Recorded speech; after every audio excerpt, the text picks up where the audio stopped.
everyone, welcome to Parcham classes. I'm Bhumika Prajapati. So as you all know, हमारी MCQ series चल रही है modern history में and उस सीरीज़ में आज का जो हमारा टॉपिक है वो है पार्टीशन ऑफ बंगाल, जो कि 1905 में हुआ था. उसके अलावा आप लोगों को थोड़े मिक्स क्वेश्चन मिलेंगे जो कांग्रेस की सेशंस हुए थे बनारस, कलकत्ता एंड सूरत में, इससे रिलेटेड क्वेश्चंस देखने को मिलेंगे. प्लस यहाँ पे इंडिजिनस मूवमेंट से मतलब ये है कि पार्टीशन ऑफ बंगाल के टाइम पर जो स्वदेशी एंड बॉयकॉट मूवमेंट स्टार्ट किए गए थे, राइट, इस पार्टीशन को रोकने के लिए, उससे रिलेटेड जो क्वेश्चंस बनते हैं, जो भी पॉसिबल क्वेश्चंस हैं, उन्हें आज के लेक्चर में डिस्कस किया जाएगा. Clear? So without wasting any time हम लोग आज के लेक्चर स्टार्ट करते हैं. सो देखिए, हमारा फर्स्ट क्वेश्चन है, the anti partition movement of Bengal was initiated on. Bengal का विभाजन विरोधी आंदोलन कब शुरू किया गया था? सो देखिए, जब लॉर्ड कर्जन ने, हम सभी जानते हैं कि लॉर्ड कर्जन जो थे उन्होंने ही ये अनाउंसमेंट किया था कि वो क्या करने वाले हैं, बंगाल का पार्टीशन करने वाले हैं. ठीक है, तो जब उन्होंने ये अनाउंसमेंट किया कि भैया वो बंगाल का पार्टीशन करने वाले हैं, और उन्होंने ये कहा कि उनके बंगाल के पार्टीशन करने का पीछे का मकसद ये है कि वो बंगाल, जिसकी पॉपुलेशन अराउंड 78 मिलियन थी, इतने ज़्यादा लोगों का वो लोग एडमिनिस्ट्रेशन प्रॉपरली नहीं कर पा रहे थे, इसलिए उसने कहा कि इस प्रॉपर एडमिनिस्ट्रेशन नहीं हो पा रहा है इस रीजन का, इसलिए वी हैव डिसाइडेड कि हम बंगाल को क्या करेंगे, डिवाइड करेंगे. ठीक है, तो यहाँ पर जब उन्होंने अनाउंसमेंट करा, वहीं पर एंटी पार्टीशन मूवमेंट जो है 7 अगस्त 1905 को शुरू किया गया था. ठीक है, to protest against the partition of Bengal. जो लीडर्स थे प्रोटेस्ट के, जो भी मूवमेंट चल रहा था, they declared 7 August 1905 as a national mourning day throughout Bengal. ठीक है, इसके अलावा anti partition movement that brought about a qualitative change in the Indian national movement. It attracted a vast mass because इस मूवमेंट के दौरान बहुत सारे लोग जो है इससे जुड़े थे, बहुत सारी पॉपुलेशन इसके साथ जुड़ी थी, रिगार्डलेस एनी क्लास और कास्ट डिस्टिंक्शन, सभी ने इसमें जुड़कर इसका सपोर्ट करा था. Because instead of dividing Bengal on the basis of improper administration, they were dividing Bengal on the basis of caste. ठीक है, एक पार्ट था जहाँ पर हिंदू मेजॉरिटी लोग हो जाएंगे और दूसरा पार्ट हो रहा था जहाँ पर मुस्लिम मेजॉरिटी लोग आ रहे थे. इस कारण से मतलब वो डिवाइड एंड रूल वाली जो पॉलिसी है उससे वो लोग यूज़ करना चाहते थे, इम्प्लीमेंट करना चाहते थे, और इसलिए वो लोग बंगाल का डिविजन करना चाहते थे. ठीक है, तो डेट याद रखना, एंटी पार्टीशन मूवमेंट कब शुरू हुआ था? 7 अगस्त 1905. राइट, तो करेक्ट आंसर हो जाएगा option B. Next question, in the context of Indian freedom struggle 16th October 1905 is well known for which of the following reason.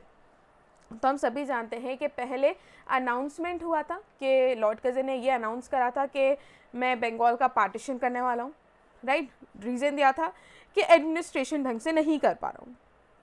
उसके बाद से ही इंडियन नेशनल कांग्रेस अपने लेवल पर जो है काम करने लगी. ठीक है, वही जो इंडियन नेशनल कांग्रेस के मॉडरेट लीडर्स जो है उनके जो वेज होते थे, पिटिशन फाइल करना, प्रेयर्स करना, एंड जो भी उनके 3P मेथड थे, उन्हें यूज़ करके वो गवर्नमेंट तक अपने मैसेज पहुंचाने की कोशिश करने लगी, ब्रिटिश गवर्नमेंट तक, के भैया प्लीज़ बंगाल पार्टीशन मत कीजिए, आप गलत कर रहे हैं, आप हमारी बात सुन लीजिए. वही जो मॉडरेट्स के तरीके होते थे वो सभी वो लोग यूज़ कर रहे थे. बट दैन टू उस अनाउंसमेंट के बाद इतने सारे इंडियन नेशनल कांग्रेस के जो मॉडरेट लीडर्स थे उन लोगों के जो भी कोशिशें उन्होंने करी, उसके बावजूद भी 16 अक्टूबर 1905 को बंगाल का पार्टीशन हो जाता है. तो यहाँ पे पूछा गया है कि इंडियन फ्रीडम स्ट्रगल के कंटेक्स्ट में ये जो 16 अक्टूबर 1905 वाला जो दिन है, ये काहे के लिए जाना जाता है? तो मैंने ऑब्वियसली बता दिया कि इस दिन को बंगाल का जो पार्टीशन था दैट केम इनटू इफेक्ट. ठीक है, ये डिक्लेयर कर दिया गया था फाइनली कि हम बंगाल को पार्टीशन कर रहे हैं. तो इसका करेक्ट आंसर क्या हो जाएगा? Option B. क्लियर? भारतीय स्वतंत्रता संग्राम के संदर्भ में 16 अक्टूबर 1905 को निम्नलिखित में से किसका एक कारण माना जाता है? तो यही कि इस दिन बंगाल का पार्टीशन फाइनली हो चुका था. राइट, तो जब ये अनाउंस हो गया, पहले तो अनाउंसमेंट हुई थी कि बंगाल का पार्टीशन करने वाले, बाद में this thing came into effect. ठीक है, इसके बाद लोगों का इंडियन नेशनल कांग्रेस पर से ना थोड़ा सा विश्वास उठ गया कि यार इतना कुछ करा इन्होंने, सो कॉल भले पिटिशन फाइल करना, प्रेयर वेयर करना, जो भी है ये सब उन्होंने करा, बट देन टू जो है क्या हो रहा है, पार्टीशन तो हो गया, आपके इतने एफर्ट्स क्या काम के रहे, आपको थोड़े से सीरियस स्टेप्स लेने थे. तब उन लोगों के दिमाग में ये बात आ रही थी. यहीं पर थोड़ा बहुत जो है एक्सट्रीमिस्ट जो है, राइट, उन पे लोगों का विश्वास जो है थोड़ा सा बढ़ने लगा.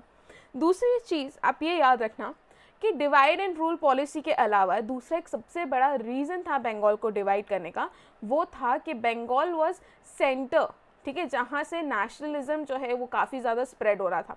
देखिए बंगाल ना उस समय एक ऐसा रीजन था जहाँ पर लोग इतने ज़्यादा एजुकेट हो रहे थे, राइट, और इंसान जब एजुकेट हो जाता है ना तो उसे पता है कि जो गवर्नमेंट पॉलिसीज़ ला रही है, कोई भी चीज़ ला रही है, बिकॉज वो पढ़ लिया ना, he is aware about things now, right, कि ब्रिटेन में तो ये चल रहा है, दूसरी कंट्री में ये चल रहा है, तो लोग जब धीरे धीरे अवेयर होने लगते हैं, जब उन्हें चीज़ें पता चलने लगती तो वो गलत चीज़ के अगेंस्ट आवाज़ उठाने लगते हैं, राइट, और आवाज़ तब उठाएगा जब उसे उस चीज़ के बारे में पता होगा, राइट। तो एजुकेटेड पार्ट जो था, या कह सकते हैं एजुकेटेड लोग, एक ऐसा ग्रुप जो है बंगाल में बढ़ रहा था, जिस कारण से लोग अवेयर होने लगे सही और गलत के बारे में, जिस कारण से नेशनलिज्म जैसी जो फीलिंग है वो ज़्यादा बढ़ने लगी, सही गलत के अगेंस्ट आवाज़ उठाई जाने लगी, और ये एक सेंटर था जहाँ से दूसरे सभी रीजन्स में इंडिया के नेशनलिज्म जो है वो फैल रहा था। ये भी एक सबसे बड़ा कारण माना जाता है कि दे डिसाइडेड, ब्रिटिश गवर्नमेंट, कि हमें बंगाल को डिवाइड कर देना चाहिए ताकि ये जो नेशनलिज्म का जो एक नर्व सेंटर बन के बैठा है ना, ये टूट जाएगा, राइट। तो ये चीज़ भी आप लोग याद रखना। तो क्वेश्चन नंबर 2 समझ में आ गया। नेक्स्ट क्वेश्चन पे जाते हैं, question number 3, which movement was started after the partition of Bengal. ठीक है, देखो पार्टीशन ऑफ बंगाल से 2 मूवमेंट्स जो है जुड़े हुए, एक है स्वदेशी मूवमेंट और दूसरा है बॉयकॉट मूवमेंट। ठीक है, अब ये समझो दोनों एक दूसरे के अपोजिट है, ठीक है, क्योंकि बॉयकॉट, अगर इस यहाँ पे क्या था, बॉयकॉट मूवमेंट चला था, अगर आप बॉयकॉट चीज़ों को करना शुरू कर देंगे, ठीक है, आपने कहा कि मैं ब्रिटिश गुड्स यूज़ नहीं कर रहा हूँ, मान लो आप लोग पहले कोई ब्रिटिश सोप यूज़ करते थे, ठीक है, बट अब जो है भारत पे बात आ गई है, तो आपने डिसाइड करा कि मैं तो ब्रिटिश गुड्स को बॉयकॉट कर दूंगा। अब जब, क्योंकि आप ब्रिटिश का कोई सोप यूज़ करते थे, आप उसको बॉयकॉट करो, तो आपको कुछ तो उसके अलावा कुछ ऑप्शन चाहिएगा ना दूसरा, कि यार ब्रिटिश गुड नहीं तो कोई दूसरा तो सोप हो। तो वो चीज़ें क्या होने लगी, जब आपने ब्रिटिश के गुड्स बॉयकॉट करना शुरू करने लगे, तो उस कारण भारत में क्या शुरू होने लगा, अलग अलग फैक्ट्रीज जो है इस्टेब्लिश होने लगी, बिकॉज लोगों को दूसरा ऑप्शन तो देना था ना, तभी तो वो लोग ब्रिटिश गुड को बॉयकॉट करते हैं। तो इसलिए क्या कहा जाता है कि बॉयकॉट और स्वदेशी मूवमेंट एक दूसरे के अपोजिट है। अगर आप चीज़ों को बॉयकॉट करोगे तो अपने आप जो इंडिजिनस फैक्ट्रीज थी, जो भारत में चीज़ें बन रही थी, वो अपने आप ही क्या होने लगी, बढ़ने लगी। ठीक है, तो ये भी कहा जाता है कि जब बंगाल का पार्टीशन अनाउंसमेंट हुआ था, तब इंडिया में बहुत सारी फैक्ट्रीज जो है इस्टेब्लिश हुई थी, राइट। तो अब भी यहाँ पे बिकॉज बॉयकॉट मूवमेंट नहीं दे रखा है, सिर्फ हमको स्वदेशी मूवमेंट ही दिख रहा है, स्वदेशी आंदोलन ही दिख रहा है, तो करेक्ट आंसर क्या हो जाएगा इसका, ऑप्शन बी। ठीक है, तो बंगाल विभाजन के बाद कौन सा आंदोलन शुरू हुआ था, तो इसका करेक्ट आंसर है स्वदेशी आंदोलन। सो ऑप्शन बी इसका करेक्ट हो जाएगा। Next question, question number 4, name the viceroy of India concerned with Bengal partition. ठीक है, बंगाल विभाजन से संबंधित भारत के वाइसरॉय का नाम बताइए। तो ये हम सभी जानते हैं, स्टार्टिंग में ही बता दूं कौन थे, वो लॉर्ड कर्जन थे। तो इसका करेक्ट आंसर हो जाएगा option B. Next question, question number 5, the lieutenant governor of Bengal of the time partition of Bengal was. ठीक है, बंगाल विभाजन के समय बंगाल के उपराज्यपाल जो है वो कौन थे। ठीक है, देखो सबको वाइसरॉय पता है, जब भी वाइसरॉय का क्वेश्चन पूछ लिया जाएगा तो आप लोग वो तो पक्का करेक्ट करके आ जाओगे, बट गवर्नर कौन थे उस समय बंगाल के, तो ये भी याद रखना, it was sir Andrew Fraser. ठीक है, सो लेफ्टिनेंट गवर्नर कौन थे बंगाल के at the time of partition of Bengal, sir Andrew Fraser. तो करेक्ट आंसर हो जाएगा option A. Next question, question number 6, who among the following led the agitation against the partition of Bengal in 1905। ठीक है, निम्नलिखित में से किसने बंगाल के विभाजन के खिलाफ आंदोलन का नेतृत्व किया था। ठीक है, तो जैसे ही अनाउंसमेंट हुआ था कि बंगाल का पार्टीशन करने वाले हैं, वी हैव डिसाइडेड कि हम लोग बंगाल को पार्टीशन करेंगे, उसी समय सुरेंद्र नाथ बनर्जी जो हैं उन्होंने इसके अगेंस्ट एजिटेशन करना शुरू कर दिया था। सुरेंद्र नाथ बनर्जी, इनसे रिलेटेड एक इम्पॉर्टेंट न्यूज़पेपर है, आप लोग वो याद रखना, क्या नाम है, बंगाली। ठीक है, इनके न्यूज़पेपर का नाम है, तो ये चीज़ भी आप लोग याद रखना। Clear. Next question, question number, okay, यहाँ पर आप लोगों को थोड़ा सा जो पार्टीशन ऑफ बंगाल हुआ था, ठीक है, जो एजिटेशन सुरेंद्र नाथ बनर्जी ने करा है, उससे रिलेटेड थोड़ी सी यहाँ पर एडिशनल इन्फॉर्मेशन आपको मिल जाएगी। पहली चीज़ आप समझ जाइए कि बंगाल पार्टीशन जो नेशनलिस्ट कॉन्शियसनेस ज़्यादा बंगाल में बढ़ने लगी थी उसे डिस्ट्रॉय करने के लिए लाया गया था। इसलिए they decided partition of Bengal on 28 जुलाई 1905। ठीक है, उसके बाद स्वदेशी मूवमेंट कब शुरू हुआ था, तो ये भी याद रखो, जैसे ही इफेक्ट में आ गया, ठीक है, बंगाल पार्टीशन जो कि 16 अक्टूबर को हुआ था, ठीक उसके एक दिन 2 दिन बाद जो है इन लोगों ने 18 अक्टूबर 1905 से बंगाल स्वदेशी मूवमेंट जो है शुरू कर दिया था। और इस मूवमेंट को लीड कौन कर रहे थे, तो इस मूवमेंट को लीड कर रहे थे सुरेंद्रनाथ बनर्जी। ठीक है, इंपॉर्टेंट है, और न्यूज़पेपर का नाम मैं बता चुकी हूँ। इसके अलावा एडिशनल इन्फॉर्मेशन बता चुकी हूँ कि वाइसरॉय कौन थे, लॉर्ड कजन थे। इन्होंने एक ऑर्डर इशू करा था ऑफ बंगाल इन जुलाई 1905 and the partition took effect from 16 अक्टूबर 1905। ठीक है, the eastern part of Bengal, तो जो बंगाल था ना उसका जो ईस्टर्न पार्ट था ये वाला, राइट, ये जो ईस्टर्न पार्ट था यहाँ पे मुस्लिम मेजॉरिटी थी, राइट, और जो यहाँ पर वेस्टर्न पार्ट था, ये मान लो कि ये पूरा बंगाल है, तो ये जो वेस्टर्न पार्ट था यहाँ पर हिंदू मेजॉरिटी थी। तो उन्होंने डिसाइड करा था कि इनको ईस्टर्न बंगाल और वेस्टर्न बंगाल में डिवाइड कर दिया जाएगा, और जो ईस्टर्न बंगाल होगा उसकी कैपिटल इन्होंने डिसाइड करा था कि ढाका बनाएंगे, एंड वेस्टर्न बंगाल की कैपिटल इन्होंने डिसाइड करा था कि कैलकाटा बनाएंगे। ठीक है, बट ये डिवीजन एडमिनिस्ट्रेशन के बेसिस पे नहीं हो रहा था। एज आई सेड, ईस्ट वाला जो पार्ट था वहाँ पे मुस्लिम मेजॉरिटी में थी, एंड वेस्ट वाला जो पार्ट था यहाँ पे इंडियंस मेजॉरिटी में थे। तो यहाँ पे क्लियरली दिख रहा था कि ये लोग डिवाइड एंड रूल पॉलिसी को यूज़ कर रहे थे, राइट। नेक्स्ट क्वेश्चन की तरफ आगे बढ़ते हैं। He was the first to suggest the boycott of British goods in Bengal. Bengal में ब्रिटिश जो गुड्स है उसके बहिष्कार का सुझाव सबसे पहले किसने दिया था, तो वो कौन थे जिन्होंने सबसे पहले ये सजेस्ट करा था कि हमें जो भी ब्रिटिश गुड्स है उन्हें बॉयकॉट करना चाहिए, तो वो थे कृष्ण कुमार मित्र। ठीक है, ऑप्शन बी इसका करेक्ट आंसर हो जाएगा। प्लस यहाँ पर आपके लिए एक और क्वेश्चन आ जाता है, जिस तरीके से मैंने बताया कि सुरेंद्रनाथ बनर्जी स्वदेशी मूवमेंट उन्होंने स्टार्ट करा, उनका एक न्यूज़पेपर है वो बता चुकी हूँ मैं, सुरेंद्रनाथ बनर्जी का, जो कि है बंगाली। आप लोग मुझे कमेंट सेक्शन में बताइए कि कृष्ण कुमार मित्र का जो न्यूज़पेपर है उसका क्या नाम था। ठीक है, और इन्होंने क्या सजेस्ट करा था, बॉयकॉट। तो याद रखना, स्वदेशी मूवमेंट किसने सजेस्ट करा था या किसने बेसिकली लीड करा था, तो Surendranath Banerjee. And boycott movement किसने सजेस्ट करा था और उसको बाद में आगे लीड करा था, तो वो थे कृष्ण कुमार मित्र। ठीक है, तो कृष्ण कुमार मित्र ने बंगाल विभाजन के प्रस्ताव के विरोध में अपनी बांग्ला पत्रिका, ठीक है, एक तो है उनकी बांग्ला पत्रिका जिसका नाम है संजीवनी, इसके अलावा एक और न्यूज़पेपर वो पब्लिश करते हैं। यहाँ पर संजीवनी में उन्होंने बेसिकली एक लेख में कहा था कि 13 जुलाई 1905 को सर्वप्रथम उन्होंने सजेस्ट किया था कि भारतीय जनता द्वारा ब्रिटिश वस्तुओं का बहिष्कार करना चाहिए तथा सरकारी अधिकारियों एवं सरकारी संस्थाओं से सभी संबंध तोड़ लेने चाहिए। तो ये इन्फॉर्मेशन तो उन्होंने संजीवनी, जो उनका एक बंगाल पत्रिका थी, उसमें उन्होंने इसको पब्लिश करा था। एक और न्यूज़पेपर है उनका, वो बताइए आप लोग कमेंट सेक्शन में, राइट। नेक्स्ट क्वेश्चन नंबर 8, तो याद रखना क्या मैंने अभी क्या बताया, swadeshi movement Surendranath Banerjee, boycott movement mister Mitra, क्या नाम है, Krishna Kumar Mitra. Next question number 8, partition of Bengal was done mainly for, ठीक है, डिवाइड एंड रूल। एक तरफ सबसे बड़ा रीज़न ये था, बंगाल पूरा सेंटर बन चुका था जहाँ से नेशनलिज्म जो है काफ़ी ज़्यादा ग्रो कर रहा था, तो जो नेशनलिज्म की ग्रोथ है उसे वीक करने के लिए उन्होंने बंगाल के पार्टीशन का डिसीजन लिया था। ठीक है, so to divide Hindu and Muslim, ये भी एक रीज़न था बट सबसे बड़ा कारण नहीं था, तो ये गलत हो जाता है। फॉर एडमिनिस्ट्रेटिव कन्वीनियंस, ये उन्होंने कहा था बट दैट डजंट मीन कि ये चीज़ सही है। ठीक है, रियल मकसद सभी जानते थे, तो ये भी गलत हो जाता है। To weaken the growth of nationalism in Bengal, obviously यही पॉइंट जो है क्या है, सही है।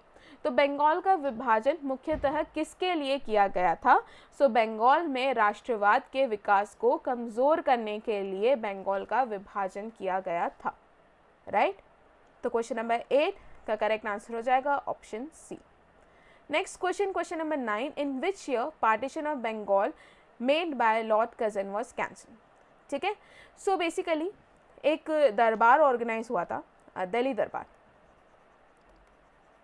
ठीक है, ये दरबार इसलिए ऑर्गेनाइज हुआ था बिकॉज कैपिटल को किया जा रहा था ट्रांसफ़र। तो ये कैपिटल ट्रांसफ़र के टाइम पर ब्रिटेन से किंग आए थे भारत, उस किंग का नाम आप लोग मुझे बता रहे हैं कमेंट सेक्शन में, राइट।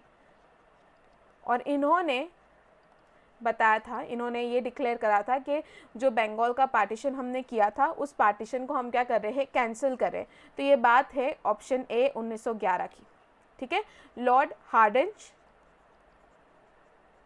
ने ये चीज़ अनाउंस करी थी, ठीक है। तो आप लोग मुझे क्या बता रहे कमेंट सेक्शन में, कौन से राजा ब्रिटेन के भारत आए थे इस समय, ठीक है। सो दिल्ली दरबार जो कि 1911 में ऑर्गेनाइज हुआ था, उस दौरान ये दरबार कैपिटल ट्रांसफ़र जो की जा रही थी उसके लिए इस दरबार को ऑर्गेनाइज किया गया था। ब्रिटेन के एक राजा आए थे, उनके कहने पर लॉर्ड हार्डिंज ने अनाउंस करा था कि जो हमने बंगाल का पार्टीशन किया है हम लोग उसे कैंसिल कर रहे हैं। तो बंगाल के पार्टीशन को कैंसिल कब किया गया था, तो वो था 1911। Option A is the right answer, ठीक है। तो यहाँ पर थोड़ी सी आपको फैक्चुअल चीज़ें मिल जाएगी। पार्टीशन 1905 किसने करा था, लॉर्ड कर्जन ने करा था। अनाउंसमेंट और इफेक्ट में कब आया, दोनों ही डेट काफ़ी ज़्यादा इंपॉर्टेंट है, वेरी वेरी वेरी इंपॉर्टेंट। तो अनाउंसमेंट कब की गई थी, 20 जुलाई 1905। उसके अलावा 7 अगस्त से इन्होंने क्या करा था, एंटी पार्टीशन मूवमेंट स्टार्ट करा था, ये भी याद रखना, ठीक है। उसके बाद जो बंगाल पार्टीशन है that came into effect on 16 अक्टूबर। तो ये 3 डेट्स बंगाल पार्टीशन से, बंगाल विभाजन से एटलीस्ट आप लोगों को याद रखनी ही रखनी है, ठीक है। So the partition of Bengal was part of executing divide and rule policy, इसके अलावा to weaken the growth of nationalism in Bengal, ठीक है। स्वदेशी मूवमेंट एंड बॉयकॉट मूवमेंट दोनों एक दूसरे के कॉम्प्लीमेंट्री थे, और ऑब्वियसली अगर आप किसी चीज़ को बॉयकॉट करोगे तो ऑटोमेटिकली स्वदेशी चीज़ें जो है बढ़ने लगेगी। Partition of Bengal was cancelled in 1911, Delhi Durbar organise किया गया था। It was cancelled by lord Hardinge second, ठीक है। लॉर्ड हार्डिंज सेकेंड, मैंने सेकेंड नहीं बताया स्टार्टिंग में, याद रखना, लॉर्ड हार्डिंज सेकेंड, ठीक है। Bengal was partition for second time, एक और बार बंगाल का पार्टीशन हुआ 1947 में, वो इंडिया के लिए था, ठीक है।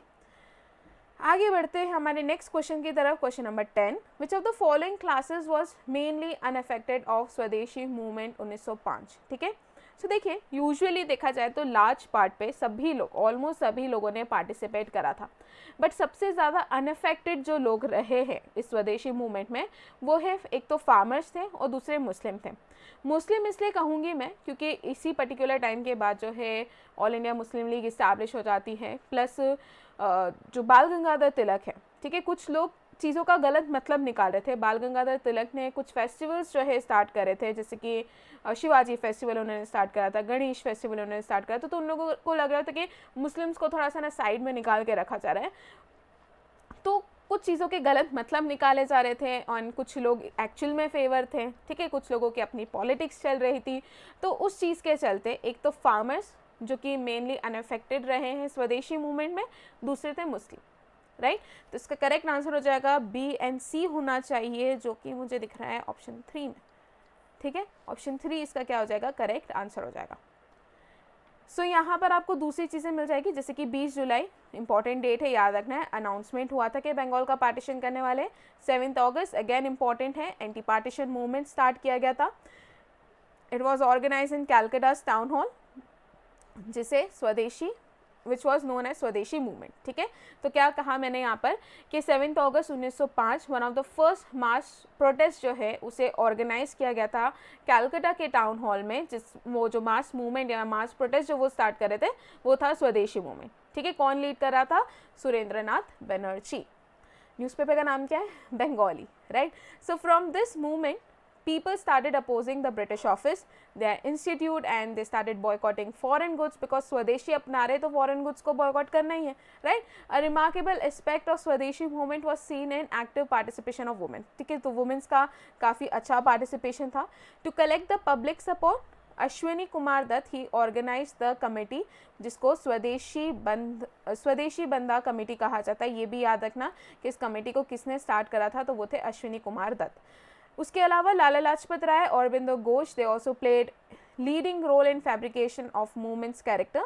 In this movement, women actively participated, but जो farmers and Muslims थे, they were not involved into this movement. अब एक चीज़ याद रखना कि 2 बंगाल का पार्टीशन हो रहा था, इसका मतलब ये नहीं है कि मूवमेंट सिर्फ बंगाल में चल रहा था। ये मूवमेंट पुणे में भी चल रहा था, साउथ में भी चल रहा था, इन अलग अलग पार्ट से इंडिया के लोगों ने सपोर्ट करा था इसका कि बंगाल का पार्टीशन जो है उसे कैंसिल कर दिया जाना चाहिए, ठीक है। नेक्स्ट क्वेश्चन की तरफ बढ़ते हैं। Question number 11, Vande Mataram became the theme song of Indian national movement during, ठीक है, वंदे मातरम किसके दौरान भारतीय राष्ट्रीय आंदोलन का थीम सॉन्ग जो है बना था, तो वो ये चीज़ जो है ना स्वदेशी मूवमेंट के टाइम पर हुई थी। तो इसका करेक्ट आंसर क्या हो जाएगा, ऑप्शन ए, ठीक है। सो ड्यूरिंग स्वदेशी मूवमेंट, जो एक्चुअल डे ऑफ पार्टीशन था तब, दैट इज 16 अक्टूबर 1905, which was declared as the day of mourning throughout Bengal, and the hearths in the houses were kept unlit. People, उन्होंने लोगों ने एक दूसरे के हाथों पर राखी बांधी थी, जो कि symbol of unity, truth, brotherhood, ये सारी चीज़ें जो है वो लोग शो करना चाहते थे। In Calcutta most of the offices were kept close, and strike जो है was observed in some jute mills and railway workshops. जो स्ट्रीट्स थी they were reverberated with Vande Mataram, ठीक है, which became the overnight national song of Bengal and later the theme song of this national movement, ठीक है। Important question है, याद रखना, स्वदेशी मूवमेंट से जुड़ा हुआ है वंदे मातरम गाना। उसके अलावा एक और क्वेश्चन, जस्ट बिकॉज हम लोग इंडियन नेशनल कांग्रेस के सेशंस पर ऑलरेडी क्वेश्चन ले चुके हैं, जिसमें मैंने आपको कुछ इंपॉर्टेंट सेशंस बताए थे, उसमें मैंने आपको बताया था कि वो कौन सा सेशन था, राइट, ये मुझे आप लोग बता रहे हैं वो कौन सा सेशन था जिसमें पहली बार वंदे मातरम गाना जो है गाया गया था इंडियन नेशनल कांग्रेस का, ठीक है। कमेंट सेक्शन, 3 क्वेश्चंस पूछ चुकी हूँ, तीनों के आंसर चाहिए मुझे कमेंट सेक्शन में। तो करेक्ट आंसर है इसका option A. Next question, question number 12, which of the statement is not correct regarding Swadeshi movement, ठीक है। सो पहला स्टेटमेंट है some specific Muslims were join in it. देखिए सब तो इससे जुड़े हुए नहीं थे सारे मुस्लिम्स, बट कुछ लोग ऐसे थे, कुछ मुस्लिम्स ऐसे थे जो इस मूवमेंट के साथ जुड़े हुए थे, ठीक है। तो फर्स्ट तो यहाँ पर करेक्ट हो जाता है, यहाँ पर हमको ये ढूंढना है कि कौन सा करेक्ट नहीं है, ठीक है। बी कहा गया है यहाँ पे womens actively participated in this movement. अभी स्टार्टिंग में बताया कि वुमेन्स का पार्टिसिपेशन काफ़ी ज़्यादा रहा है, तो ये स्टेटमेंट भी क्या हो जाता है, सही हो जाता है।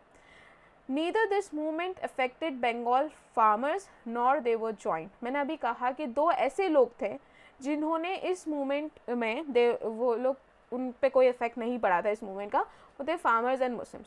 बट मुस्लिम्स के कुछ ऐसे भी लोग थे, स्पेसिफिक लोग, जिन्होंने इसको ज्वाइन करा था, इसलिए फर्स्ट स्टेटमेंट सही हो रहा है, ठीक है। तो यहाँ पे सी भी करेक्ट हो गया, बचा 4, तो ऑटोमेटिकली वैसे तो डी ऑप्शन करेक्ट हो जाना चाहिए। Was it limited to Bengal only, नहीं, अभी मैंने बताया कि अलग अलग जगह, जैसे कि महाराष्ट्र पुणे वाले रीजन में बाल गंगाधर तिलक जो है वो मूवमेंट लीड कर रहे थे, तो ऐसे इंडिया के अलग अलग पार्ट में अलग अलग लोग जो हैं वो उस मूवमेंट को सपोर्ट कर रहे थे, स्वदेशी मूवमेंट को, राइट। तो ऑप्शन डी, दैट इज़ ये बंगाल तक ही सीमित था, ये क्या हो जाएगा इसका करेक्ट आंसर, मतलब स्वदेशी मूवमेंट से रिलेटेड ये स्टेटमेंट जो है वो क्या है, गलत है, राइट। आगे बढ़ते हैं नेक्स्ट क्वेश्चन की तरफ, दैट इज क्वेश्चन नंबर 13, ठीक है। सो क्वेश्चन नंबर 13 में कहा गया है who among the following had founded the Indian society of oriental art to revive ancient art traditions of India, ठीक है। निम्नलिखित में से किसने भारत की प्राचीन कला परंपराओं को पुनर्जीवित करने के लिए Indian society of oriental art की स्थापना की गई थी या की थी, ठीक है। तो वो कौन थे जिन्होंने सोसाइटी ऑफ ओरिएंटल आर्ट जो है उसे स्टार्ट करा था, ताकि जितने भी एंशिएंट आर्ट ट्रेडिशंस है इंडिया के उसे रिवाइव किया जा सके। तो वो थे अवनींद्रनाथ टैगोर, ठीक है। ऑप्शन ए जो है इसका क्या हो जाएगा, करेक्ट आंसर हो जाएगा। So he is the first Indian artist जिन्होंने जिनको इंटरनेशनल रिकॉग्निशन मिला था।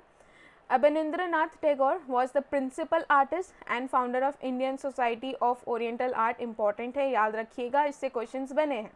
His grandfather and his elder brother Gaganendranath Tagore, they were also artists and he was major exponent of Swadeshi values in Indian art। तो ये स्वदेशी values जो है, देखिए ऐसा नहीं था कि सिर्फ फैक्ट्रीज़ और इंडस्ट्रीज़ ही इस मूवमेंट के दौरान जो है बहुत ज़्यादा बनी थी। इस टाइम पर जो हमारी पुरानी वैल्यूज़ है उनको आर्ट, पेंटिंग्स, मैथमेटिक्स, साइंस, अलग अलग चीज़ों के थ्रू जो है लोगों तक उनकी वैल्यूज़ को फिर से रिवाइव करने की कोशिश की गई थी, ठीक है। तो इसलिए ये क्वेश्चन क्या हो जाता है, इंपॉर्टेंट हो जाता है। Next question, Gopal Krishna Gokhale he presided over the session of Congress in, ठीक है। गोपाल कृष्ण गोखले ने कांग्रेस के अधिवेशन, कौन से अधिवेशन की अध्यक्षता की है, तो वो था 1905 का कांग्रेस सेशन, ठीक है। जो 1905 का कांग्रेस सेशन था that was presided bye Gopal Krishna Gokhale, ये सेशन हुआ था बनारस में। एज आई सेड, यहाँ पर आप लोगों को थोड़े मिक्स क्वेश्चन मिलेंगे, तो बनारस सेशन हो गया, सूरत सेशन हो गया, इससे क्वेश्चन आप लोगों को मिलने वाले हैं, ठीक है। सो ये वाली चीज़ याद रखना, 1905 Banaras session was presided over by Gopal Krishna Gokhale, ठीक है। इन्होंने एक सर्वेंट्स ऑफ इंडिया सोसाइटी जो है इसकी भी नींव रखी थी, तो ये also founded servants of India society, ठीक है। तो ये चीज़ भी याद रखना, the servants of India society was founded by Gopal Krishna Gokhale. Next question number 15, in which year Gopal Krishna Gokhale founded servants of India society. Gopal Krishna Gokhale ने भारतीय समाज के सेवकों की स्थापना किस वर्ष में की थी, ठीक है। सो अभी हमने देखा राइट कि Gopal Krishna Gokhale is founder of servants of India society. ये किस साल में इसकी फाउंडेशन रखी गई थी, तो 1905 में। तो 1905 का Banaras session was also presided by him, and 1905 में ही इन्होंने सर्वेंट्स ऑफ इंडिया सोसाइटी जो है उसकी नींव रखी थी, ठीक है। सो गोपाल कृष्ण गोखले फाउंडेड, यहाँ पर आपको एडिशनल नोट जो है देखने को मिल जाएगा। तो Gopal Krishna Gokhale founded servants of India society in 1905। Aim क्या था इस सोसाइटी का, इस सोसाइटी का एम ये था कि to train national missionaries for service of India, जितनी भी नेशनल मिशनरीज हैं उनको ट्रेन करना for the service of India, to promote by all constitutional means the true interest of Indian people, and to prepare a cadre of selfless workers who were to devote their lives to the cause of country in a religious spirit, ठीक है। सो इनका अपना एक मोटो के साथ, इन्होंने एक M के साथ आप कह सकते हैं सर्वेंट्स ऑफ इंडिया सोसाइटी जो है उसे इस्टेब्लिश करा था, ताकि लोगों को क्या कर सके, ट्रेन कर सके अलग अलग चीज़ों के लिए, ठीक है। तो बस आप ये याद रखना, servants of India society it was founded by Gopal Krishna Gokhale 1905, ठीक है। Next question number 16. The Congress passed the Swaraj resolution in the year 1905. The purpose of the resolution was, ठीक है। देखिए, स्वराज का मतलब हम सभी जानते हैं, स्वराज का मतलब होता है सेल्फ रूल, ठीक है। तो यहाँ पर ऑब्वियसली इस रेजोल्यूशन को जो 1905 के सेशन में पास किया गया था, उसका मकसद क्या होगा, यही होगा कि हमको सेल्फ रूल को क्या करना है, सिक्योर करना है। तो ऑटोमेटिकली क्या हो जाएगा, ऑप्शन बी यहाँ पर करेक्ट हो जाएगा। स्वशासन सुरक्षित करने के लिए कांग्रेस ने वर्ष 1905 में स्वराज प्रस्ताव, अभी रेजोल्यूशन की बात की जा रही है, उसे पारित किया था, ठीक है। तो इस संकल्प का उद्देश्य क्या था, तो स्वशासन सुरक्षित करने के लिए इसे लाया गया था, राइट। तो करेक्ट आंसर हो जाएगा ऑप्शन बी। इसके अलावा Indian national Congress took up the swadeshi call in its Banaras session. तो हम सभी को पता है स्वदेशी मूवमेंट के लिए जो है यहीं पर इन्होंने डिसाइड करा था इन 1905, एंड लेटर इन 1906 का जो बंगाल सेशन था इसको पूरी तरीके से पास कर दिया गया था। तो 1905 का जो सेशन था उसमें रेजोल्यूशन पास किया गया था कि हम स्वराज को अपना गोल बनाना चाहते हैं। उसके बाद 1905 वाला सेशन बनारस में हुआ था, राइट। उसके बाद 1906 का जो सेशन है इसमें डिसाइड फाइनली ये जो रेजोल्यूशन है इसे कम्प्लीटली पास कर दिया गया था कि ये जो फुली पास यहाँ पे कर दिया गया था कि ये जो स्वराज है हम लोग इसे अपना नया गोल बनाने वाले हैं, right. So the main purpose of resolution was to serve self rule, boycotting British products, revival of domestic products, production process of Indian industrialization and better education policy for India, right. Next question number 17. Swaraj as a national demand was first made by, राष्ट्रीय मांग के रूप में स्वराज सबसे पहले किसके द्वारा किया गया था, ठीक है। तो दादा भाई नेरोजी, पहली बार जो है इसकी डिमांड दादा भाई नेरोजी ने करी थी, और पहली बार इस वर्ड को यूज़ जो है स्वामी दयानंद सरस्वती ने करा था, जिसे हम ऑलरेडी डिस्कस कर चुके हैं, राइट। और आप सभी ने इसका करेक्ट आंसर भी दिया था प्रीवियस लेक्चर के कमेंट सेक्शन में। सो यहाँ पे याद रखना कि पहली बार इस वर्ड को यूज़ करा था स्वामी दयानंद सरस्वती ने, और पहली बार इसकी डिमांड जो है दादा भाई नेरोजी ने करी थी, राइट। तो स्वराज का लिटरल मतलब होता है self rule, was first articulated in the presidential address of Dadabhai Naoroji as the goal of Congress in its Calcutta session 1906, right. Next question पर आ जाते हैं हम लोग, क्वेश्चन नंबर 18. दादा भाई नेरोजी वॉज फॉर्मली नोन एज, दादा भाई नेरोजी को औपचारिक रूप से किस नाम से जाना जाता है, तो उन्हें कहा जाता है the grand old man of India, ठीक है। अब now because the grand old man of India exist करता है तो कुछ grand old women of India भी कुछ ना कुछ तो ऐसा होगा ही, राइट।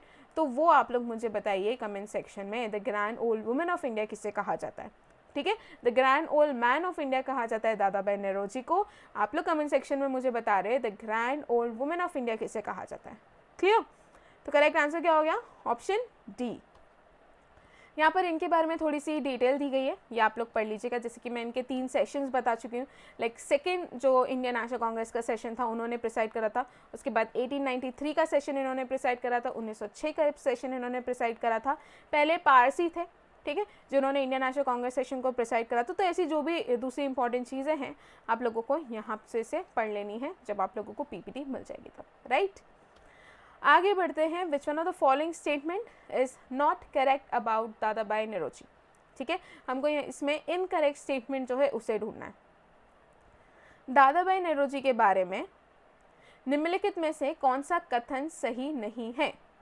पहली चीज, he wrote a book poverty and un British rule in India, ये सही है, ठीक है। दादा भाई नौरोजी ने poverty and un British rule in India जो है इस बुक को लिखा है, ठीक है। ये फर्स्ट स्टेटमेंट क्या हो गया यहाँ पर? सही हो गया। हमको इनकरेक्ट स्टेटमेंट ढूंढना है, ठीक है।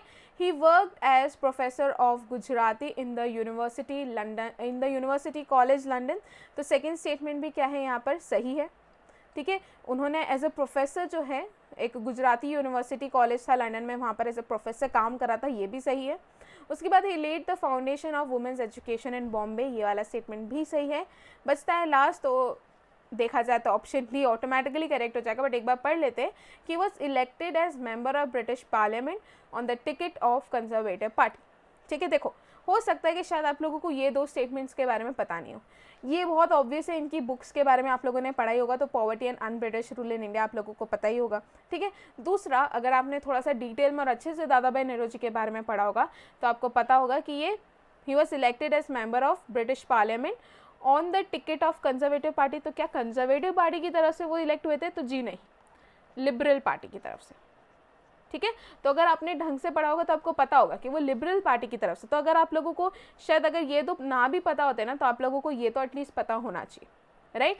तो इसका करेक्ट आंसर हो जाएगा ऑप्शन डी। उन्होंने कंजर्वेटिव पार्टी के टिकट पर ब्रिटिश संसद के सदस्य के रूप में चुना गया था, तो नहीं, उनको लिबरल पार्टी के टिकट पर ब्रिटिश संसद के सदस्य के रूप में चुना गया था। Next question, question number 20, eight which session was Indian national Congress divided into 2 groups, that is नरम दल एंड गरम दल, ठीक है। भारतीय राष्ट्रीय कांग्रेस को किस अधिवेशन में 2 समूहों में नरम दल और गरम दल में विभाजित कर दिया गया था? तो वो था सूरत सेशन 1907, जिसे हम सूरत स्प्लिट के नाम से भी जानते हैं, ठीक है। इसका रीज़न ये था कि जो नरम दल वाले थे, ठीक है, दैट इज़ द मॉडरेट्स, और जो गरम दल वाले हैं जो कि एक्सट्रीमिस्ट थे, इन लोगों के आइडियोलॉजिकल डिफरेंसेस के कारण सूरत में जो है सेशन हुआ था इंडियन नेशनल कांग्रेस का, वहाँ पर Surat split, that is Indian national Congress 2 parts में डिवाइड हो गई थी। एक थी मॉडरेट्स और दूसरी तरफ थे एक्सट्रीमिस्ट, ठीक है। तो ये सेशन याद रखना, 1907 सूरत सेशन में नरम दल और गरम दल में ये लोग विभाजित हुए थे, राइट। सो जो एक्सट्रीमिस्ट थे, जो गरम दल वाले, उनको कौन लीड कर रहे थे? तो उनको लीड कर रहे थे लाला लाजपत राय, और मॉडरेट्स जो है उनको कौन लीड कर रहे थे? तो रास बिहारी घोष, राइट। आगे देखते हैं next question, the process of split in Congress in early years of 20th century began over, 20वीं सदी के शुरुआती वर्षों में कांग्रेस में विभाजन की प्रक्रिया खत्म हो गई, ठीक है। मतलब 20th सेंचुरी शुरू होते होते ये स्प्लिट जो है, ये प्रोसेस जो है हमको क्यों देखने को मिला, उसका सबसे बड़ा रीज़न था, देखो पहली चीज़ समझो कि आइडियोलॉजी में डिफरेंसेस थे, ठीक है। एक तरफ जो मॉडरेट्स थे उनका ये मानना था कि हमें ब्रिटिशर्स की बात सुन लेनी चाहिए, ब्रिटिश की बात सुन लेनी चाहिए, गवर्नमेंट की जो भी वो लोग उनका ऐसा मानना था मॉडरेट्स का कि हम अगर उनको प्रॉपर सारी डिटेल में चीज़ें भेजेंगे ना, कि आपके लोग किस तरीके से अत्याचार कर रहे हैं इंडियंस के साथ, एंड जो भी पूरे डिटेल में एनालिसिस करके उनको भेजेंगे तो वो हमारे फेवर में काम करेंगे, ये मानना था मॉडरेट्स का, ठीक है, बिकॉज वो लोग कॉन्स्टिट्यूशनल रिफॉर्म्स चाहते थे।